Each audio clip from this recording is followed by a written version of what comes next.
Estamos felices de tener hoy aquí con nosotros al referente más importante de la nueva longevidad en toda Hispanoamérica. Bienvenido, Diego Bernardini. Gracias, Marité. Un gusto enorme estar acá en Lima, estar con ustedes, estar con TV Plateada. Tus libros De Vuelta y La Segunda Mitad están revolucionando la forma en que vemos los años. ¿Qué ha sido lo más sorprendente que has descubierto de los mayores de 50? A ver, varias, o por lo menos dos cuestiones que me gustaría resaltar. La primera, claramente, la receptividad que hubo en la necesidad de una nueva narrativa, de construir una nueva cultura, basada fundamentalmente en que las personas hoy que estamos en la segunda mitad de la vida no nos identificamos con lo que nuestro entorno nos está mostrando. La primera te diría que fue esa. Y la segunda tiene que ver básicamente con una reflexión que viene justamente de esos encuentros, lo que estamos construyendo en nuestra comunidad la segunda mitad, que tiene que ver con que la gente lo sintetiza, las personas lo sintetizan con esto. Nunca pensé que había tantas personas de tantos lugares diferentes viviendo las mismas situaciones, los mismos desafíos y también los mismos problemas. Bueno, eso me parece que es un punto de encuentro que habilita una conversación que todavía a nivel social tenemos pendiente. Hay una ceguera que todavía acecha. ¿Cuál crees que es la idea más anticuada que la sociedad, y seamos sinceros, porque esto también se ve en las empresas, que todavía tiene la gente sobre nuestra edad? ¿Y cuál es ese cliché que los mayores de 60 que nos etiquetan que ya no va más? ¿Y por qué? Bueno, ahí está. Yo creo que las etiquetas son esas que habitualmente leemos y escuchamos, ¿no? Abuelito, clase pasiva, jubilado. Y me parece que eso es, digamos, el cliché que hay que dejar de lado. Yo creo que hoy tenemos que entender que la edad que cada uno de nosotros tiene, que es un número y que no lo podemos dejar de lado, no es que solamente es un número y no existe, no, es un número y existe. Pero eso solamente nos habla del tiempo que llevamos vivos, punto. No nos habla de las ideas, de los proyectos, de los sueños, de las ganas de hacer, de nuestros deseos. Todos conocemos personas que son muy jóvenes y que piensan como viejos en el sentido de la palabra, de lo que significa anticuado, conservador, rígido en cuanto a sus ideas. Y conocemos personas con muchos años que de repente tienen una vida interna tan rica, tan interesante y que transmiten energía y entusiasmo de vida, que justamente nos muestran cómo esa edad, que hay que decirlo porque también redefine y de alguna manera regla todavía nuestra sociedad, se ve en la necesidad de redefinir lo que es nuestro sentido y nuestro propósito de vida. O sea, me parece que por ahí pasa, esos clichés que hoy conocemos como microedadismo, ¿no?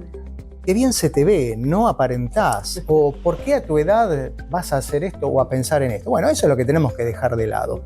Y me parece que una buena forma de dejar de lado es, primero, conversar, hablar con esas personas mayores. Y segundo, imaginarnos nosotros mismos cómo nos sentiríamos el día de mañana si somos víctimas de estos microedadismos.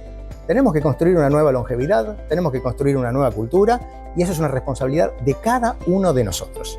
La gente joven nos mira como si fuéramos de otra era. ¿Por qué crees que pasa esto? Mira, hay varias cuestiones. Primero porque nuestra forma de vivir, me parece a mí, ha cortado mucho el diálogo intergeneracional, que es algo que nosotros, nuestras generaciones, que hoy quizás estamos en la segunda mitad de la vida, tuvimos con nuestros padres, con nuestros abuelos. Hoy estamos muy comunicados, si se quiere, pero poco conectados. Eso me parece que es lo primero. Y lo segundo es que justamente todo esto, esta globalización, esta tecnificación que hubo de las comunicaciones, llevó a que la brecha que hoy hay entre, por ejemplo, entre mi hijo y yo, él tiene 19 años, es mucho más amplia que la que tengo yo con mi padre o la que tuve con mis abuelos. O sea, el gap que hay intergeneracional desde nuestra generación hacia abajo y lo que ha sido desde nuestra generación hacia arriba es muchísimo más amplio. ¿Qué tiene que ver con esto? Bueno, esto tiene que ver, dijimos, la tecnificación, la comunicación, la falta de conexión, la globalización. Bueno, son efectos del desarrollo.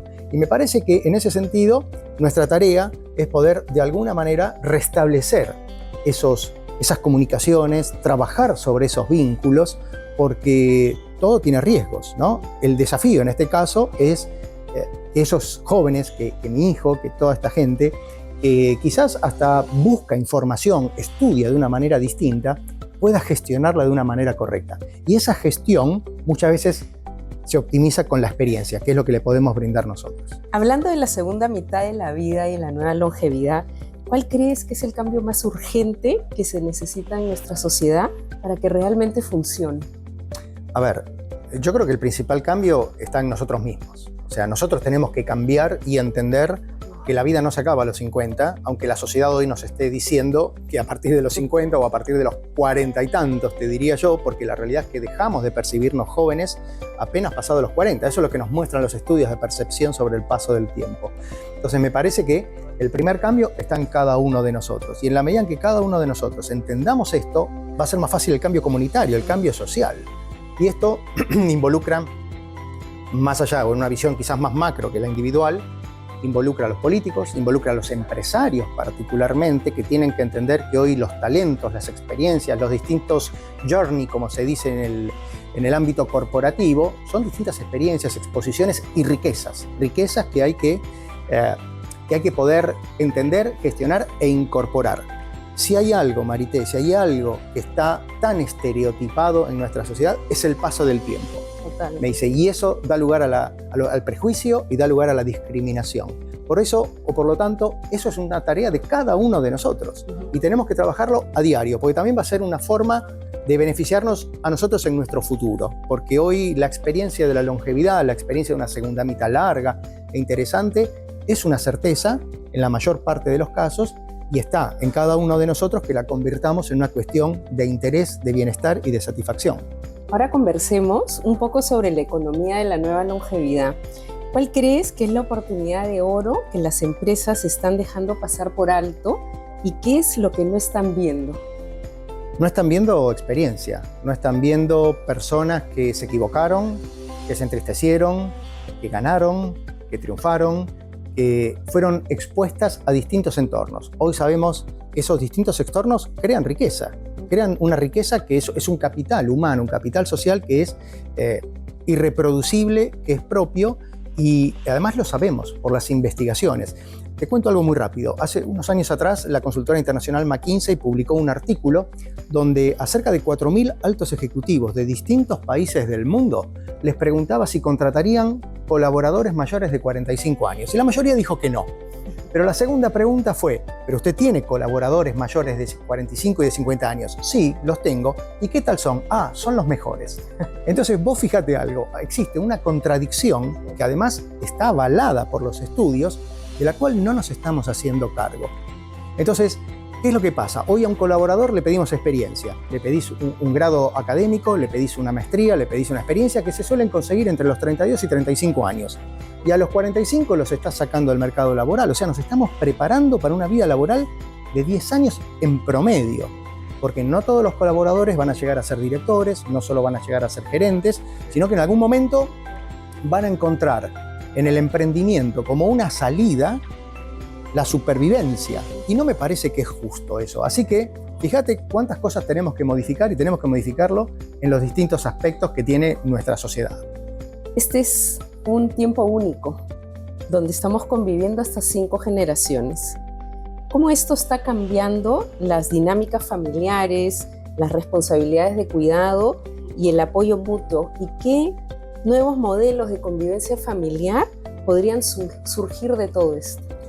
Este es uno de los grandes desafíos.